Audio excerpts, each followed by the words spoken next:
विद्यार्थी मित्रों।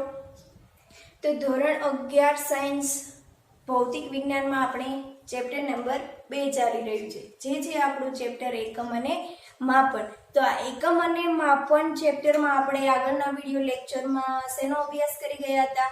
તો આગળના વિડિયો લેક્ચર માં આપણે દળના માપન વિશેની વાત જોઈ હતી કે દળનું માપન છે એ આપણે કેવી રીતે કરી શકીએ છીએ। તો એમાં પણ આપણે દળનું માપન છે ત્રણ રીતે જોઈ ગયા હતા। એક કે કોઈ પણ વ્યવહારિક વસ્તુ છે કે જે આપણી વ્યવહારમાં ઉપયોગી છે, તો આવી વ્યવહારિક વસ્તુઓનું દળનું માપન શેના વડે કરી શકીએ? તો વ્યવહારિક વસ્તુઓના દળનું માપન છે આપણે શેના વડે કરતા હતા? સાદી તુલના વડે।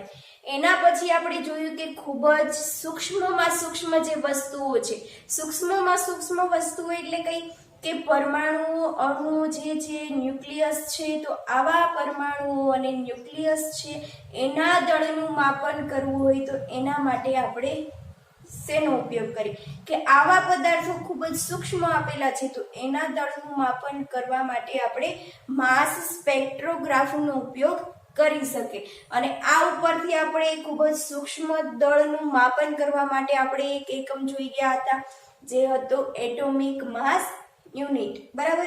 હવે ખૂબ જ મોટા મોટા પદાર્થો આપેલા છે, ખૂબ જ મોટા પદાર્થો એટલે કે સૂર્યનું દળ છે, પૃથ્વીનું દળ છે, કોઈ પણ ગ્રહોનું દળ છે, તો આવા ખૂબ જ મોટા પદાર્થો આપેલા છે તો એના દળનું માપન છે આપણે કેવી રીતે કરીએ છીએ? ગુરુત્વાકર્ષણના સાર્વત્રિક નિયમની મદદથી। અને આ ઉપરાંત દળનો વિસ્તાર કેટલો છે કે દળનો વિસ્તાર ક્યાંથી ક્યાં સુધી ફેલાયેલો છે? સૂક્ષ્મમાં સૂક્ષ્મથી લઈ અને મોટામાં મોટું દળ, તો દળના વિસ્તાર વિશેની પણ આપણે વાત કરી ગયા હતા। તો દળ વિશેનું સંપૂર્ણ માહિતી મેળવી ગયા હતા અને એનું માપન આપણે કઈ રીતે કરી શકીએ છીએ એની પણ વાત આપણે આગળના વિડિયો લેક્ચરમાં કરી ગયા છીએ। હવે આજના વિડિયો લેક્ચરમાં આપણે શેનો અભ્યાસ કરવાનો છે? તો આજના વિડિયો લેક્ચરમાં આપણે સમયનું માપન કેવી રીતે કરી શકીએ કે સમયના માપન વિશેની આપણે શું કરવાની છે? વાત કરવાની છે। તો જોઈએ કે સમયનું માપન।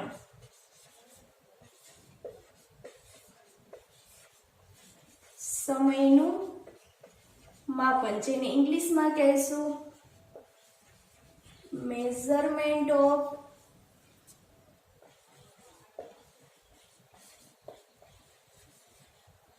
ટાઈમ। તો આ સમયના માપન વિશેની વાત કરવાની છે। તો સૌથી પહેલા તો તમને એ જ પ્રશ્ન થશે કે સમયનું માપન શા માટે કરવું જોઈએ અથવા તો સમયની જરૂરિયાત શા માટે પડી હશે? તો આપણે બધા જાણીએ છીએ કે કોઈ પણ જે પણ કાંઈ ઘટનાઓ બની રહી છે અથવા તો જે પણ કાંઈ વસ્તુઓ છે, તો આ જે ઘટનાઓ બની રહી છે અથવા તો જે કાંઈ વસ્તુઓ છે એ વસ્તુઓનું સ્થાન છે એ ફિક્સ હોતું નથી। દરેક વસ્તુઓનું સ્થાન છે એ સ્થાનમાં શું થતું હોય છે? હંમેશા દરેક વસ્તુના સ્થાનમાં શું થાય? ફેરફાર થતો હોય છે। જે પણ કાંઈ તમને વસ્તુઓ દેખાય છે એ બધી જ વસ્તુઓના સ્થાનમાં ફેરફાર થાય છે। તો તમને અહીંયા એવો પ્રશ્ન થશે કે મારા ઘરની સામે તો એક લીમડાનું વૃક્ષ આવેલું છે, તો આ લીમડાનું વૃક્ષના સ્થાનમાં તો કઈ પણ પ્રકારનો ફેરફાર થતો નથી। આ વૃક્ષ તો જ્યાં છે ત્યાં જ મને જોવા મળે છે। પરંતુ આપણે બધા જાણીએ છીએ કે પૃથ્વીને પોતાની ધરી પર એક પરિભ્રમણ પૂરું કરવા માટે કેટલો સમય લાગે છે? એક દિવસ। કે પૃથ્વી પોતાની ધરી પર એક પરિભ્રમણ પૂરું કરવા માટે એક આખો દિવસ લે છે, જ્યારે સૂર્યની ફરતે એક પરિભ્રમણ પૂરું કરવા માટે 365 દિવસ લાગે છે। તો પૃથ્વી છે એ પોતે પણ કેવી છે? ભ્રમણ કરે છે। પૃથ્વી પણ પોતે સ્થિર નથી, તો પૃથ્વી ઉપર જે પણ કઈ વસ્તુઓ આવેલી છે એ વસ્તુઓ પણ સ્થિર જોવા મળતી નથી, કેમ કે પૃથ્વીના સ્થાનમાં પણ ફેરફાર થાય છે। તો વસ્તુઓના સ્થાનમાં પણ શું થવાનો? ફેરફાર થતો જોવા મળે છે। તો આ જે વસ્તુઓના સ્થાનમાં ફેરફાર થાય છે તો આ જે સ્થાનમાં ફેરફાર થતો હોય છે એ કેવી રીતે થતો હોય છે? સમયની સાથે વસ્તુઓના સ્થાનમાં શું થતું હોય છે? ફેરફાર થતો હોય છે. હવે તમને એમ થાય કે મારે કોઈ પણ પદાર્થનું લોકેશન તમારે દર્શાવવું હોય કે કોઈ પણ પદાર્થ છે એ પદાર્થ અહીંયા પડેલો છે એવું લોકેશન દર્શાવવું હોય, તો આ જે લોકેશન દર્શાવવા માટે કોઈ પણ પદાર્થની તમારે એનું સ્થાન દર્શાવવા માટે, એની જગ્યા દર્શાવવા માટે પણ શેની જરૂર પડે છે? સમયની જરૂર પડશે.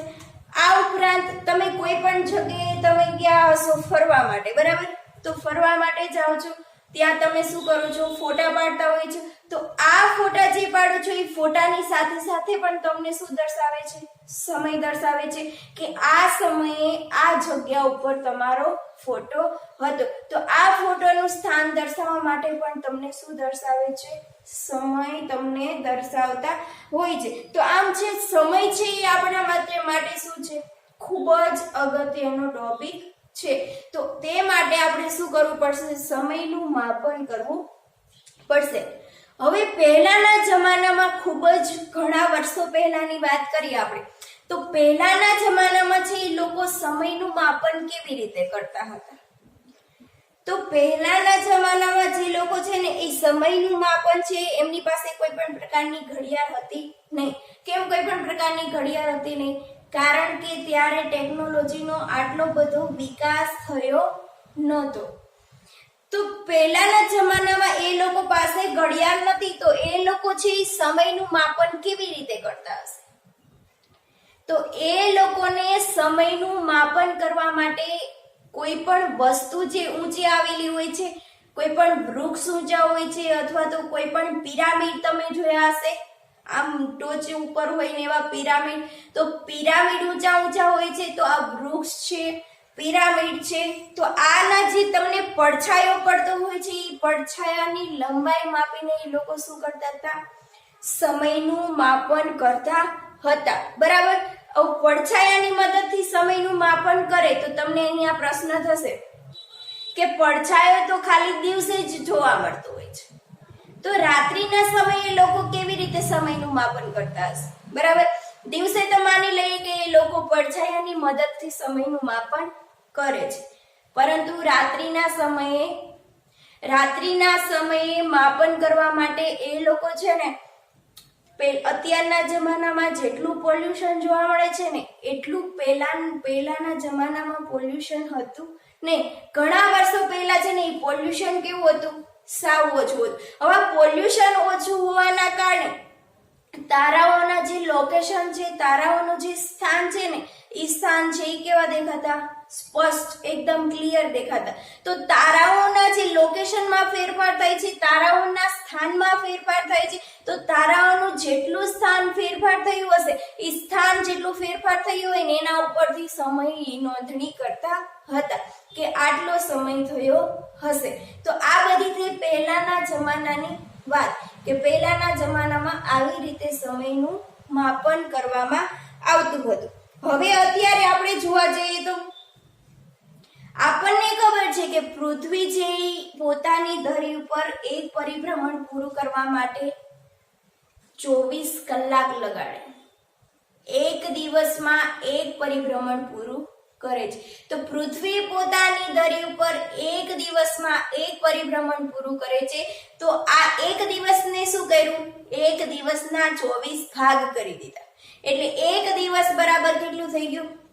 24 કલાક, બરાબર? તો પૃથ્વીને પોતાની ધરી પર પરિભ્રમણ પૂરું કરવા માટે કેટલો સમય લાગે છે? એક દિવસ. હવે શું કર્યું? આ જે એક દિવસ છે ને એ એક દિવસના શું કર્યા? 24 ભાગ કરી દીધા.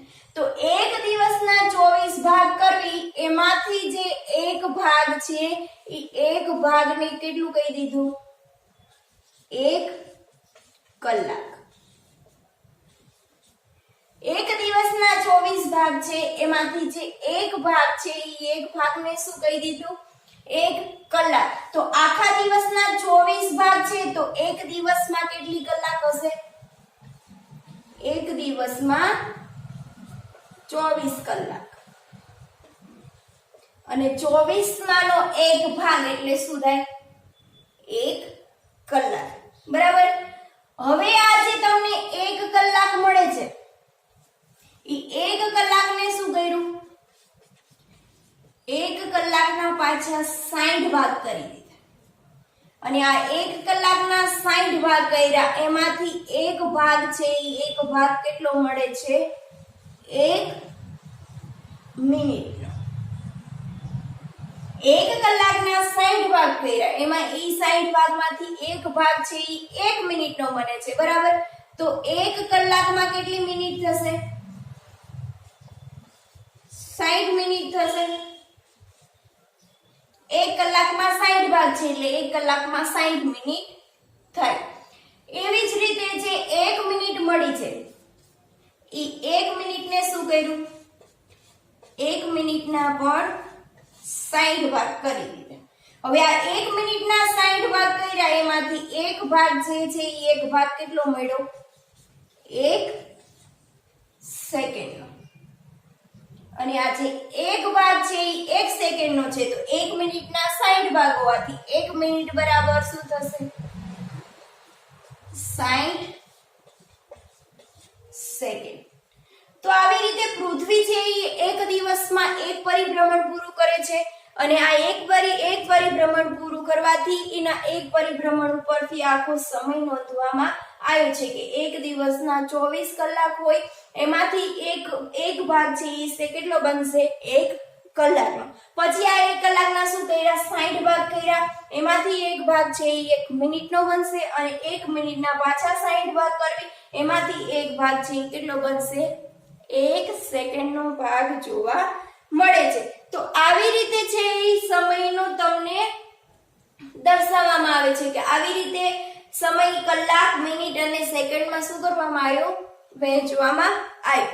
જ્યારે ભારતમાં 18મી સદીની વાત કરીએ તો ભારતમાં 18મી સદીમાં એક તમને સૂર્ય ઘડિયાળ જોવા મળશે કે 18મી સદીમાં સૂર્ય ઘડિયાળ હતી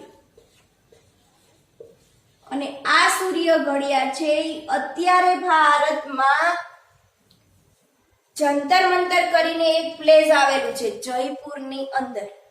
તો જયપુરની અંદર આ જંતર મંતર કરીને જે જગ્યા આવેલી છે એ જગ્યા ઉપર આખી દુનિયાની સૌથી મોટામાં મોટી ઘડિયાળ જે છે સૂર્ય ઘડિયાળ અત્યારે હાલમાં અવેલેબલ છે ત્યાં. હવે આ સૂર્ય ઘડિયાળ છે એ કેવી હતી, સૂર્ય ઘડિયાળ છે ને એ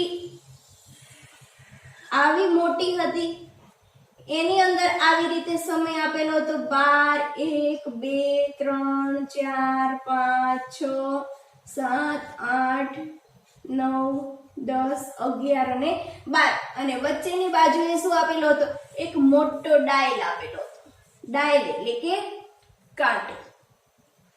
હવે આ સૂર્ય ઘડિયાળ છે એ સૂર્ય ઘડિયાળ છે એ સૂર્ય ઉપર આધારિત હતી એટલે આ ઘડિયાળ ઉપર સૂર્યનો પ્રકાશ પડવાથી આ ડાયલ છે એ ડાયલનો શું થશે, પડછાયો પડશે અને આ ડાયલનો પડછાયો જ્યાં પણ હોય ત્યાં એનો શું કરવામાં આવતું હતું, એ પડછાયાના આધારે એનો સમય નક્કી કરવામાં આવતો હતો. તો આ થઈ 18મી સદીની વાત કે 18મી સદીમાં સૂર્ય ઘડિયાળ હતી અને સૂર્ય ઘડિયાળની મદદથી શું કરતા હતા, સમયનું માપન કરતા હતા. એના પછી તમે એક બીજી ઘડિયાળ જોઈ હશે જે છે રેત ઘડિયાળ. હવે આ રેત ઘડિયાળ છે એ કેવી આવી, તો રેત ઘડિયાળ છે એ આવી તમે કદાચ જોઈ હશે.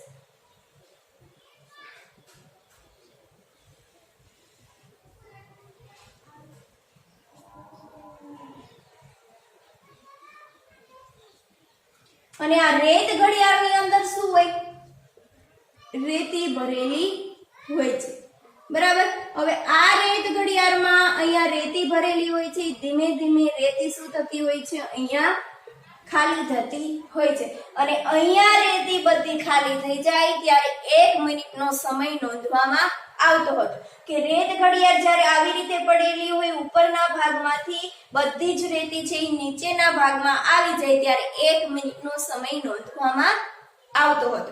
પછી એને શું કરવાની, ઉલટી કરી દેવાની, પાછી ફરીવારી રેતી ખાલી થઈ જાય ત્યારે શું થાય, 1 મિનિટનો સમય થાય. તો આ સૂર્ય ઘડિયાળ પછી શેનો ઉપયોગ કરવામાં આવતો હતો, રેત ઘડિયાળનો ઉપયોગ કરવામાં આવતો હતો. હવે આ રેત ઘડિયાળ પછી, તો રેત ઘડિયાળ પછી આવી સાદા લોલકની ઘડિયાળ. તો આ સાદા લોલકની ઘડિયાળ તો તમે કદાચ જોઈ હશે, લોલક વાળી ઘડિયાળ કે જેમાં લોલક છે એ શું કરતું હોય, દોલન કરતું હોય. અને આ લોલક છે એ દોલન કરવાથી ઘડિયાળ છે એ ફરતી હોય. એના આધારે આપણને શું જોવા મળે છે, સમય કેટલો થયો છે એ આપણે નક્કી કરીએ છીએ. તો રેત ઘડિયાળ પછી આવી સાદા લોલકની ઘડિયાળ. હવે આ સાદા લોલકની ઘડિયાળ પછી એનાલોગ અને ડિજિટલ.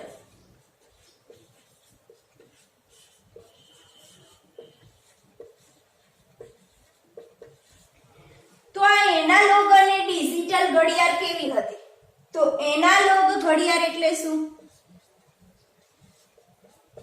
કાંટાવાળી ઘડિયાળ. અને ડિજિટલ એટલે શું, નંબર વાળી ઘડિયાળ.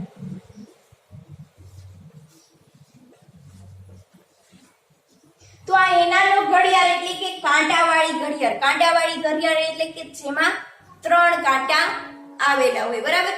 તો આવી 3 કાંટાવાળી જે ઘડિયાળ હોય છે એવી ઘડિયાળને શું કહેવામાં આવે છે, એનાલોગ ઘડિયાળ. હવે આ એનાલોગ ઘડિયાળમાં પણ જો પેલા છે ને યાંત્રિક ઘડિયાળ હતી, કાંટાવાળી ઘડિયાળ, પરંતુ એમાં કેવી ઘડિયાળ, યાંત્રિક ઘડિયાળ. યાંત્રિક ઘડિયાળ એટલે શું, યાંત્રિક ઘડિયાળ એટલે કે આ યાંત્રિક ઘડિયાળમાં શું હોય, એક ચાવીવાળી ઘડિયાળ આવે.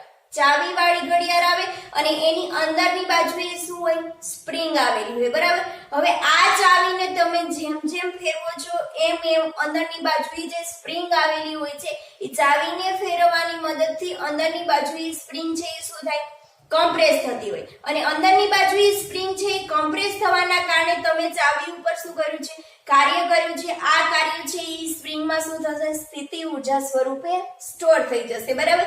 પછી તમે ચાવી ફેરવવાનું બંધ કરશો એટલે આ સ્પ્રિંગ છે એ કમ્પ્રેસ જે થઈ છે એ ધીમે ધીમે શું થાય, રિલીઝ થાય. અને જેમ જેમ સ્પ્રિંગ છે એ રિલીઝ થતી જાય એમ એમ છે એ ઘડિયાળના કાંટા છે એ ફરતા હોય અને એ શું બતાવે, આપણને સમય બતાવે છે. તો આવી ઘડિયાળ જે છે એ ચાવીવાળી ઘડિયાળ કેવી છે, યાંત્રિક ઘડિયાળ. અને બીજી ઘડિયાળ છે વિદ્યુતીય ઘડિયાળ. વિદ્યુતીય ઘડિયાળ એટલે કે જે સેલથી ચાલતી ઘડિયાળ, કે સેલની મદદથી ઘડિયાળ ચાલતી હોય છે. અને એમાં પણ શું આવેલા હોય છે, 3 કાંટા આવેલા હોય છે, પરંતુ એની અંદર શું આપણે હોય, સેલ હોય અને સેલની મદદથી ઘડિયાળ ચાલતી હોય. તો એનાલોગ ઘડિયાળ એટલે કે કાંટાવાળી ઘડિયાળ. એના પછી આવી ડિજિટલ ઘડિયાળ. ડિજિટલ ઘડિયાળ એટલે નંબરવાળી ઘડિયાળ, કે ડાયરેક્ટ શું તમને બતાવે, નંબર જ બતાવે. 1 થયો હોય તો ડાયરેક્ટ 1 બતાવે અને 00 કે 1 સમય થયો છે કે 1 વાગ્યો છે. એમાં કોઈ પણ કાંટા જોવાની કે કોઈ પણ પ્રકારની ઝંઝટ નથી, કોઈ પણ પ્રકારની માથાકૂટ નથી. તો અત્યારે મોસ્ટલી બધે ડિજિટલ ઘડિયાળ જ આવી ગઈ છે અને ડિજિટલ ઘડિયાળનો જ શું થતો હોય છે, ડિજિટલ ઘડિયાળનો જ ઉપયોગ થતો હોય છે. તો આટલી બધી ઘડિયાળ આવી ગઈ છે, સૂર્ય ઘડિયાળ આવી ગઈ છે, રેત ઘડિયાળ આવી ગઈ છે, સાદા લોલકની ઘડિયાળ આવી ગઈ, તે પછી એનાલોગ અને ડિજિટલ ઘડિયાળ પણ આવી ગઈ છે. તો આટલી બધી ઘડિયાળ આવી ગઈ છે, તો આ બધી ઘડિયાળમાંથી શું આપણને સાચું માપન સમયનું મળતું હશે? તો વૈજ્ઞાનિકોને હજી સચોટતાપૂર્વક માપ કરવા માટે શું કરવું પડ્યું? એટોમિક ક્લોક બનાવવી પડી. શા માટે એટોમિક ક્લોક બનાવી? કારણ કે આ બધી ઘડિયાળની મદદથી લોકો છે શું કરતા હતા? સમયનું સાચું માપન મેળવી શકતા નહોતા. અને આપણને ખબર છે કે જેમ જેમ ટેકનોલોજીનો વિકાસ થતો જશે એમ એમ આપણે સમયનું માપન છે એ સચોટતાપૂર્વક કરી શકવાના છીએ. બરાબર. તો ટેકનોલોજી જેમ જેમ વિકાસ થતો જાય છે એમ એમ આપણને સમય કેવો મળે છે? સચોટતાપૂર્વક મળે છે. અત્યારે આ બધું જુઓ કે સૂર્ય ઘડિયાળ છે, રેત ઘડિયાળ છે, સાદા લોલકની ઘડિયાળ છે, તો એમાં શું હોય છે કે આપણે અંદાજિત સમય નક્કી કરવામાં આવે છે, પરંતુ આપણને સમયની ટ્રુ વેલ્યુ મળતી નથી કે સ્પષ્ટ ચોક્કસ સચોટતાપૂર્વક આપણે સમય માપી શકતા નથી. તો વૈજ્ઞાનિકોને હજુ પણ સચોટતાપૂર્વક સમય મેળવવા માટે વૈજ્ઞાનિકોએ શેનો વિકાસ કરેલો છે? એક નવી જ ઘડિયાળ વિકસાવી છે, જે છે એટોમિક ક્લોક. તો હવે આપણે એટોમિક ક્લોકની વાત કરીએ કે આપણે ઘણી બધી ઘડિયાળનો અભ્યાસ કરી ગયા કે ઘણી બધી ઘડિયાળ છે આપણે સમય માટે ઉપયોગમાં લઈએ છીએ, પરંતુ સમયનું ખૂબ જ સચોટતાપૂર્વક માપન કરવા માટે, ખૂબ જ ચોકસાઈવાળું માપન કરવા માટે વૈજ્ઞાનિકોએ શું કર્યું? એટોમિક ક્લોકનો વિકાસ કર્યો કે એટોમિક ક્લોક વિકસાવી. જેમ જેમ ટેકનોલોજીનો વિકાસ થતો જાય છે એમ એમ આપણે સમયનું માપન છે એ શું કરી શકીએ છીએ? ખૂબ જ સચોટતાપૂર્વક સમયનું માપન કરી શકીએ છીએ. તો આવી રીતે ખૂબ જ સચોટતાપૂર્વક સમયનું માપન કરવા માટે એટોમિક ક્લોક ઘડિયાળ બનાવી છે. તો જોઈએ એટોમિક ઘડિયાળ.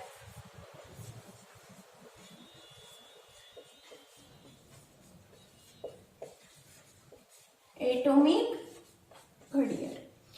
હવે આ એટોમિક ઘડિયાળને સીઝિયમ ઘડિયાળ તરીકે પણ ઓળખવામાં આવે છે.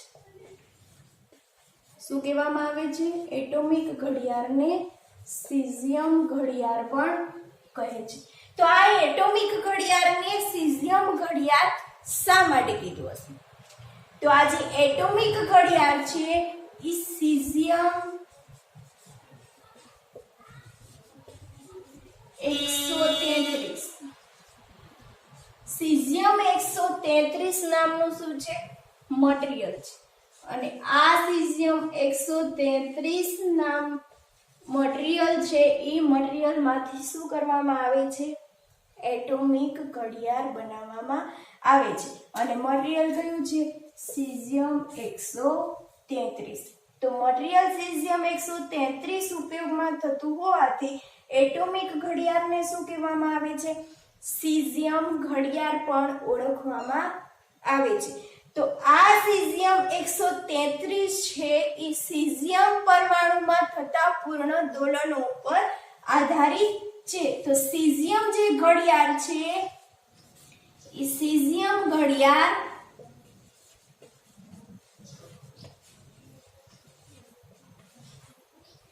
સીઝિયમ પરમાણુમાં થતા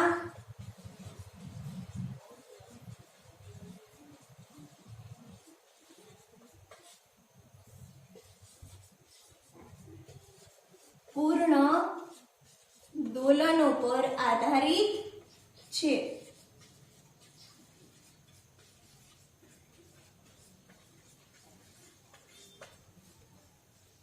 શું કીધું કે સીઝિયમ ઘડિયાળ છે સીઝિયમ પરમાણુમાં થતા પૂર્ણ દોલનો પર આધારિત છે.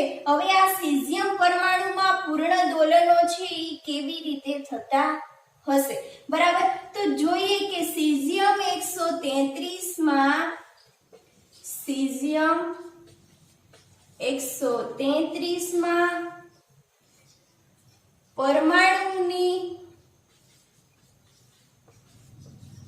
સંક્રાંતિને અનુલક્ષીને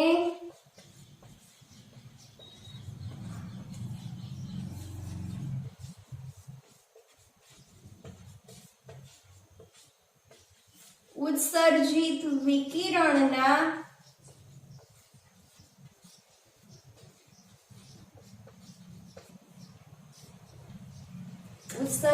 વિકિરણના એકાણું 92 63 17 70 પૂર્ણ દોલનોને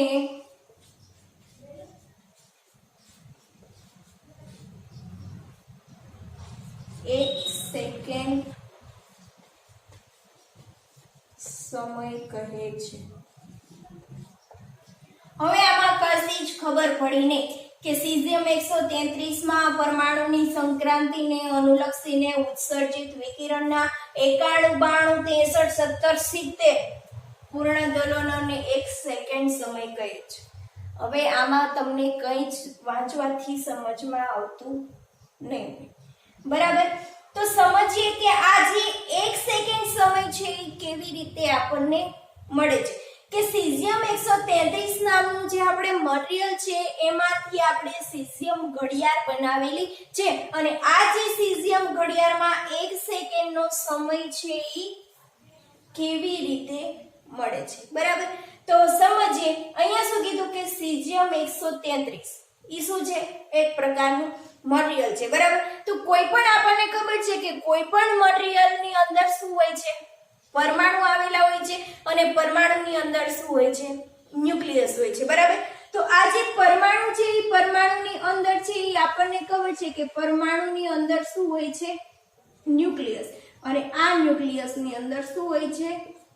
પ્રોટોન અને ન્યુટ્રોન, અને આ ન્યુક્લિયસની ફરતેની કક્ષામાં ઇલેક્ટ્રોન છે એ શું કરતા હોય છે?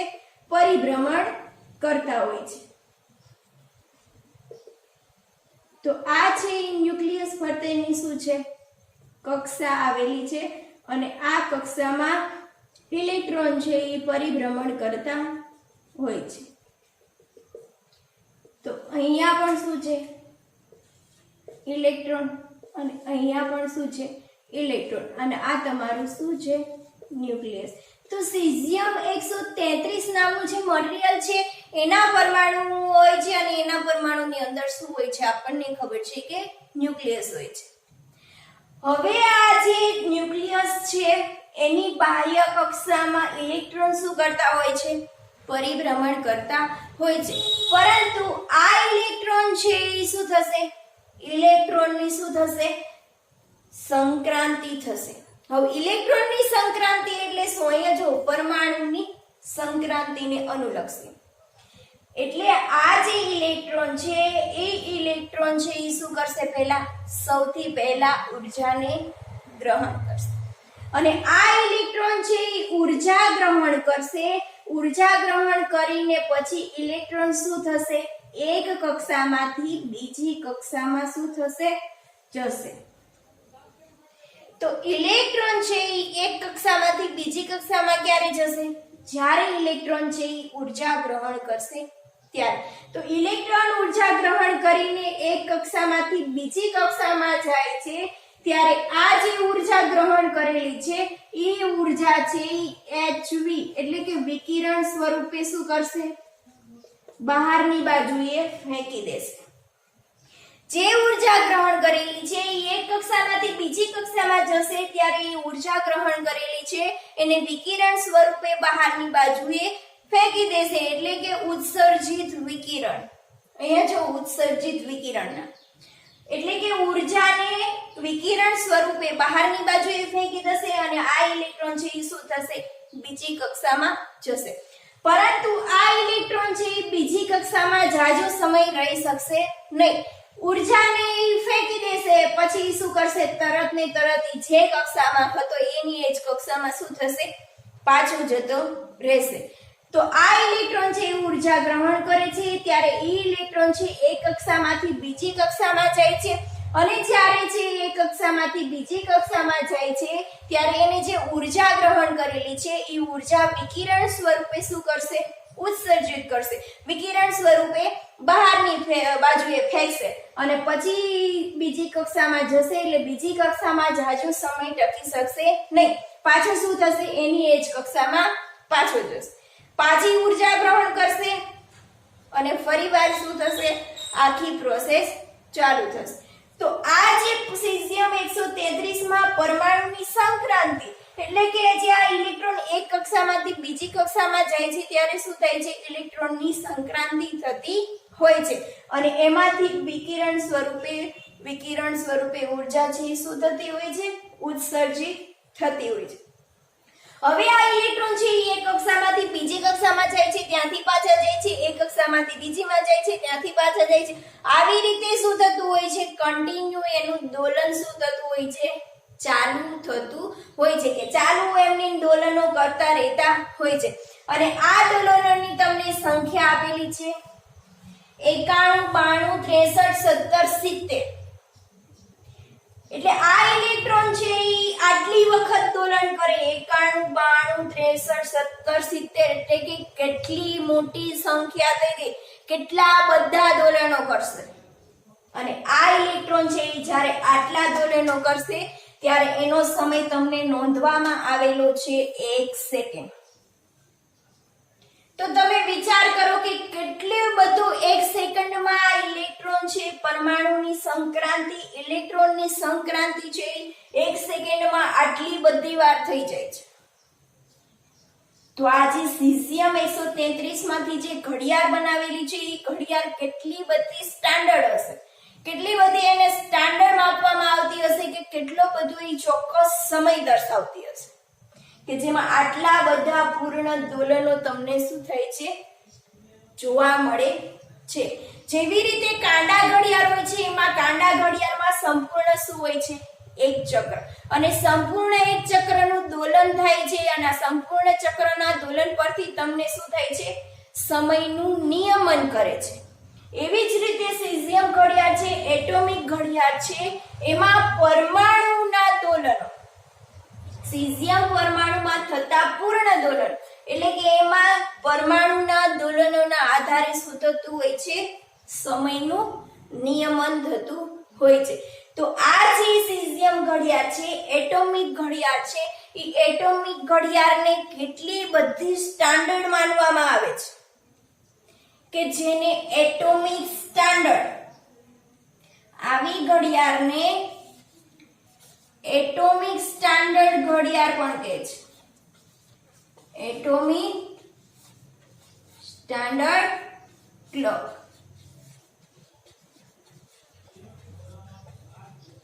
એટોમિક સ્ટાન્ડર્ડ ક્લોક એટલે શું? પરમાણુય માનક ઘડિયાળ.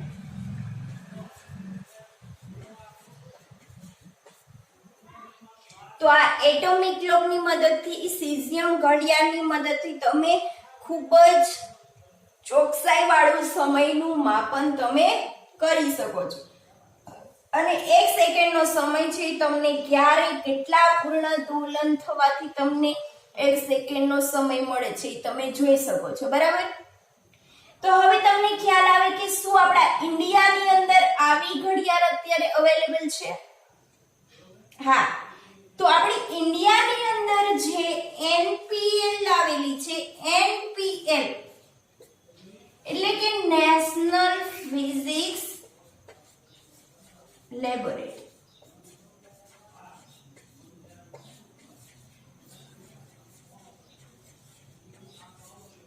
તો આ ઇન્ડિયાની અંદર જે આપણી નેશનલ ફિઝિક્સ લેબોરેટરી આવેલી છે, આ નેશનલ ફિઝિક્સ લેબોરેટરીની અંદર અત્યારે હાલમાં સીઝિયમ ઘડિયાળ ત્યાં રાખેલી છે. જેવી રીતે આપણે જોઈ ગયા હતા આગળ કે દળનો જથ્થો 1 કિલો સ્વીકારેલો છે, બરાબર? આ 1 કિલોનો જે સિલિન્ડર ત્યાં નમૂના તરીકે રાખેલો છે, એવી જ રીતે નેશનલ ફિઝિક્સ લેબોરેટરીમાં સીઝિયમ ઘડિયાળ, એટોમિક ઘડિયાળ ત્યાં નમૂના તરીકે રાખેલી છે. પરંતુ આ ઘડિયાળ છે એ એક ત્યાં રાખેલી નથી, પરંતુ કેટલી ઘડિયાળ રાખેલી છે? 4 ઘડિયાળ ત્યાં રાખેલી છે. હવે તમને વિચાર આવે કે શા માટે 4 ઘડિયાળ રાખી હશે? એક ઘડિયાળ રાખે તો ના ચાલે? આ લેબોરેટરીની અંદર 4 ઘડિયાળ શા માટે રાખી હશે? તો 4 ઘડિયાળ છે એટલા માટે રાખેલી છે કે ન કરે નારાયણ અને કોઈ પણ એક ઘડિયાળ બાય મિસ્ટેક છે એ બંધ થઈ ગઈ. તો આ એક ઘડિયાળનું સોલ્યુશન લાવવા માટે, એનો પ્રોબ્લેમ સોલ્વ કરવા માટે, એનું નિવારણ કરવા માટે કોઈ બીજી ઘડિયાળની મદદથી એ ઘડિયાળનું શું થાય છે? આપણે નિવારણ કરી શકીએ છીએ, એનો પ્રોબ્લેમ સોલ્વ કરી શકીએ છીએ. માટે ત્યાં 4 ઘડિયાળ છે એ નમૂના તરીકે રાખેલી છે. તમે તમારા ઘરમાં જોજો, તમારા તમારા પપ્પા પાસે ઘડિયાળ હોય, તમારી વોલ વોચ હોય, પ્લસ તમારી પાસે ઘડિયાળ હોય, આવી 4-5 ઘડિયાળ તો તમારા ઘરમાં હોય જ, બરાબર? તો આ 4-5 ઘડિયાળ છે, 4-5 ઘડિયાળને તમે પાસે રાખી અને 4-5 ઘડિયાળમાં તમે જોજો, 4-5 ઘડિયાળમાં બધી જ ઘડિયાળમાં તમારે કોઈ તો સમયનો થોડોક તો તમારે મિસ્ટેક હોય જ, કાં તો 1 સેકન્ડનો પ્રોબ્લેમ હોય, કાં તો 1 મિનિટનો પ્રોબ્લેમ હોય, પરંતુ 5-5 ઘડિયાળ છે તમને સરખો સમય બતાવશે નહીં. તો આવી રીતે તમારે ઈ 4-5 ઘડિયાળ છે એમાં એક ઘડિયાળની મદદથી તમે શું કરી શકો, બીજી ઘડિયાળનું નિવારણ લાવી શકો. એવી જ રીતે નેશનલ ફિઝિક્સ લેબોરેટરીમાં પણ 4 ઘડિયાળ રાખેલી છે કે કોઈ પણ એક ઘડિયાળ ખરાબ થાય તો એના પ્રોબ્લેમનું શું કરી શકે, નિવારણ લાવી શકે, બરાબર? હવે આપણા ભારતની અંદર જે સમય સ્વીકારવામાં આવેલો છે ઈ સમય કયો છે, IST. હવે ભારતની અંદર આ જે ચોકસાઈ વાળો જે સમય છે એને કીધું છે IST, કે જે સ્ટાન્ડર્ડ સમય તરીકે સ્વીકારવામાં આવેલો છે, જેને કહેશું ઇન્ડિયન સ્ટાન્ડર્ડ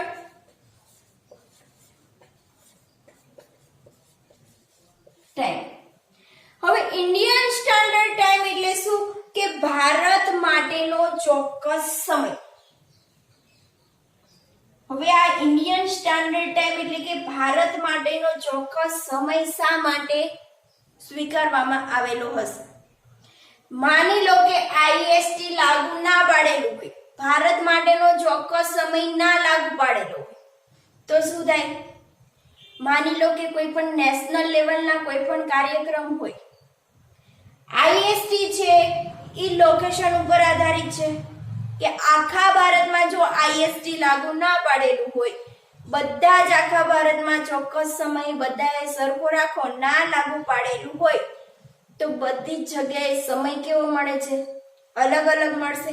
અને બધી જ જગ્યાએ સમય અલગ અલગ મળતો હોવાથી નેશનલ લેવલના જે કાર્યક્રમો થતા હોય, માની લો કે GNET-ની એક્ઝામ છે તો આ GNET-ની એક્ઝામ છે ઈ IST જો લાગુ ના પાડેલું હોય, દરેક જગ્યાએ અલગ અલગ સમય હોય તો દરેક જગ્યાએ એક્ઝામ કેવી લેવાય, અલગ અલગ સમયે લેવાય.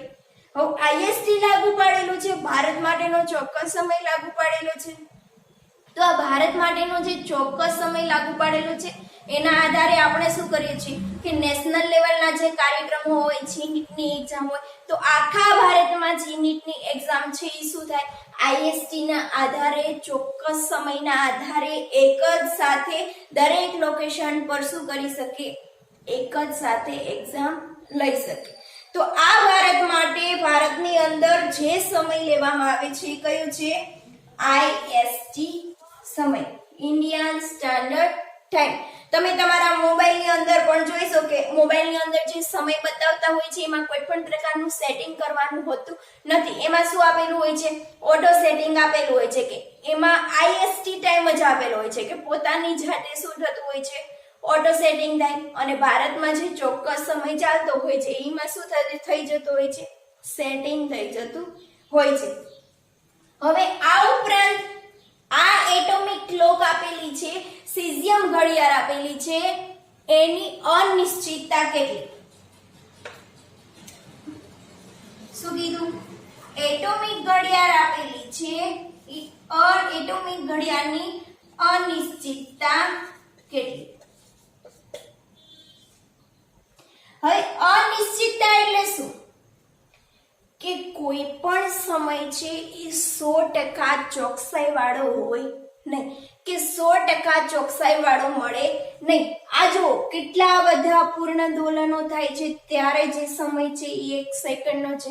અને આ ઘડિયાળને આપણે કેવી ઘડિયાળ માનેલી છે, સ્ટાન્ડર્ડ ક્લોક તરીકે સ્વીકારેલી છે, તો પણ એમાં 100% ચોકસાઈ વાળો સમય મળતો નથી.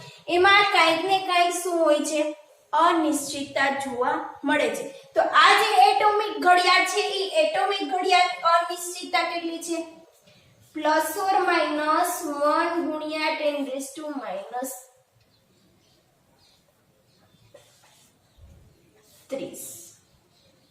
એટલે સોરી 13 +or -1 ગુણ્યા 10⁻30 10⁻13। તો આ જે એટોમિક ઘડિયાળની અનિશ્ચિતતા છે એ આટલી જોવા મળે છે। હવે આનો મતલબ શું? આનો મતલબ એવો કે 10⁻13 ભાગ 10⁻13 ભાગ। હવે 10⁻13 ભાગ એટલે કેટલા? 10⁻13 એટલે 10 ની પાછળ 13 મીંડા, અને આ 10⁻13 ભાગમાંથી એક ભાગ છે એ કેવો હોય? ખોટો। તો આ જે એટોમિક ઘડિયાળ છે એની અનિશ્ચિતતા આટલી જોવા મળે છે કે 10⁻13 ભાગ છે એમાંથી એક જ ભાગ તમને કેવો જોવા મળે છે? ખોટો। બરાબર? પ્લસ ઓર માઇનસ, પ્લસ હોય તો એક ભાગ છે એ આગળની બાજુ છે, માઇનસ હોય તો એક ભાગ છે એ પાછળની બાજુ, અથવા તો 10⁻13 સેકન્ડ કે આટલી સેકન્ડ થાય 10⁻13 એટલે કે 10 ની પાછળ 13 મીંડા, આટલી સેકન્ડ થાય ત્યારે એમાંથી એક સેકન્ડ છે કેવી હોય? ખોટી। તો જો એટોમિક ક્લોકની અનિશ્ચિતતા તમને કેટલી જોવા મળે છે? 10⁻13 સેકન્ડ થાય છે ત્યારે એમાંથી તમને એક સેકન્ડ છે એ કેવી જોવા મળે છે? ખોટી। બરાબર? તો આ એટોમિક ઘડિયાળ છે એની અનિશ્ચિતતા છે એ ખૂબ જ ઓછી છે એવું કહી શકાય, માટે એને કેવી સ્ટાન્ડર્ડ ક્લોક તરીકે સ્વીકારવામાં આવેલી છે। બરાબર? માની લો કે તમે કોઈ પણ તમારી પાસે ઘડિયાળ હોય, તમારી પાસે ઘડિયાળ છે, માની લો કે ટાઇટનની તમે હોય કે કોઈ પણ બીજી કંપનીની હોય, તો આ જે તમારી ક્લોક હોય છે, ઘડિયાળ હોય છે ને, એમાં તમારે જ્યારે તમે શોપિંગ કરતા હોય છે, ખરીદી કરતા હોય છે, ત્યારે એની અંદર છે એક સ્ટીકર આપેલું હોય છે, એમાં તમને એની અનિશ્ચિતતા લખેલી હોય છે। કોઈ પણ ઘડિયાળ ખરીદી હોય તો એમાં આવું લખેલું હોય +or-20 સેકન્ડ। તો આનો મતલબ શું? +or-20 સેકન્ડ અથવા તો +or-5 સેકન્ડ। તો આ શું થઈ? એની અનિશ્ચિત। એટલે કે તમે જે ઘડિયાળ ખરીદી રહ્યા છો એ ઘડિયાળમાં આ એક મહિને ઘડિયાળ છે ને કાં તો 5 સેકન્ડ આગળ હશે ને કાં તો 5 સેકન્ડ શું હશે? પાછળ। સમજાયું? એટલે કોઈ પણ તમે ઘડિયાળ ખરીદતા હોય તો એ ઘડિયાળમાં એની શું હોય છે? અનિશ્ચિતતા નક્કી કરેલી હોય છે, અને આ ઘડિયાળની અનિશ્ચિતતા છે એ કંપની દ્વારા નક્કી કરવામાં આવે છે। બરાબર? તો જે વૈજ્ઞાનિકો દ્વારા ચોકસાઈપૂર્વક સમયનું માપન કરવા માટે જે એટોમિક ઘડિયાળ વિકસાવેલી છે, સીઝિયમ ઘડિયાળ વિકસાવેલી છે, એના વિશેની તમને સમજમાં વાત આવી ગઈ હશે કે એટોમિક ઘડિયાળ છે એ કેટલી સ્ટાન્ડર્ડ ઘડિયાળ છે, કે એમાં કેટલું ચોકસાઈથી તમે શું કરી શકો છો? સમયનું માપન કરી શકો છો। તો આ એટોમિક ઘડિયાળની વાત થઈ ગઈ। હવે આપણે જોઈ લઈએ સમયનો વિસ્તાર, કે સમયનો વિસ્તાર એટલે ખૂબ જ સૂક્ષ્મમાં સૂક્ષ્મ સમયથી લઈને ખૂબ જ મોટામાં મોટું સમય કેટલું છે। તો હવે આપણે વાત કરીએ કે આ સમયનો વિસ્તાર કેટલો છે। બરાબર? જેવી રીતે લંબાઈના વિસ્તારની વાત કરી હતી, દળના વિસ્તારની વાત કરી હતી, એવી જ રીતે જોઈ લઈએ સમયનો વિસ્તાર। વિસ્તાર એટલે શું? કે ખૂબ જ સૂક્ષ્મમાં સૂક્ષ્મ સમયથી લઈને ખૂબ જ મોટામાં મોટો સમય। તો ખૂબ જ સૂક્ષ્મ સમયથી લઈને ખૂબ જ મોટો સમય। તો ખૂબ જ સૂક્ષ્મ સમય કોનો હશે? તો ખૂબ જ સૂક્ષ્મ સમય છે એ અતિ સૂક્ષ્મ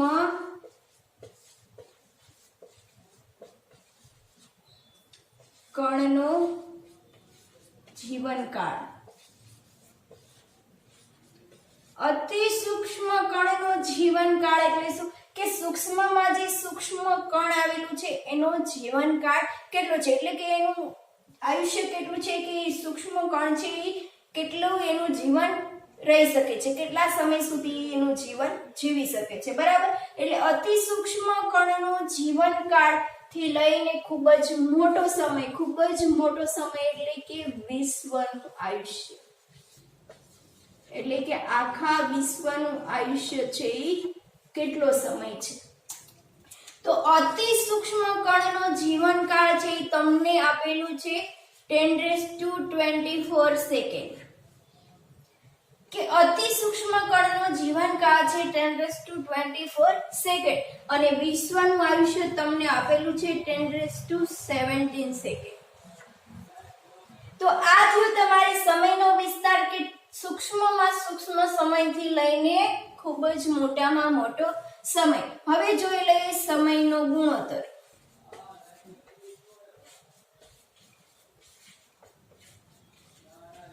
તો સમયનો ગુણોત્તર જોવા જશો તો મોટામાં મોટો સમય કેટલો છે? 10⁻20 સેકન્ડ, અને છેદમાં શું થશે? ખૂબ જ સૂક્ષ્મ સમય 10⁻24 સેકન્ડ. એટલે આનો ગુણોત્તર તમને જોવા મળશે 10⁻41 સેકન્ડ. બરાબર. તો સમયનો ગુણોત્તર છે 10⁻41 સેકન્ડ. તો આ થઈ ગયું તમારા સમયના વિસ્તારની વાત, કે ખૂબ જ સૂક્ષ્મમાં સૂક્ષ્મ સમયથી લઈને ખૂબ જ મોટામાં મોટો સમય, અને એનો ગુણોત્તર આપણને મળે છે 10⁻41 સેકન્ડ. હવે જો જ્યારે આપણે લંબાઈના ગુણોત્તરની વાત કરી હતી તો લંબાઈનો ગુણોત્તર પણ આપણને કેવો મળતો હતો? 10⁻41 મીટર. તો સમયનો ગુણોત્તર અને લંબાઈનો ગુણોત્તર બંને આપણને કેવા મળે છે? સરખા. પરંતુ દળનો ગુણોત્તર છે એ કેટલો મળતો હતો? 10⁻81 સમથિંગ હતો. બરાબર. તો 10⁻41 સમય સેકન્ડ છે એટલે કે સમયનો વિસ્તાર છે અને લંબાઈનો વિસ્તાર છે એ બંને કેવા મળે છે? સરખા. પરંતુ જે દળનો વિસ્તાર આપણને મળ્યો એ કેવો મળ્યો? આના કરતા ડબલ ગણો. બરાબર. તો આ થયું સમયના વિસ્તારની વાત. તો અહીંયા આપણો સમયનું માપન છે એ પૂરું થાય છે, કે સમયનું માપન કેવી રીતે કરી શકીએ છીએ. અને સૌથી સ્ટાન્ડર્ડમાં સ્ટાન્ડર્ડ સમય કયો છે? સ્ટાન્ડર્ડ ઘડિયાળ કોને સ્વીકારવામાં આવેલી છે? બરાબર. એના વિશેની સંપૂર્ણ વાત આપણે કરી ગયા છીએ.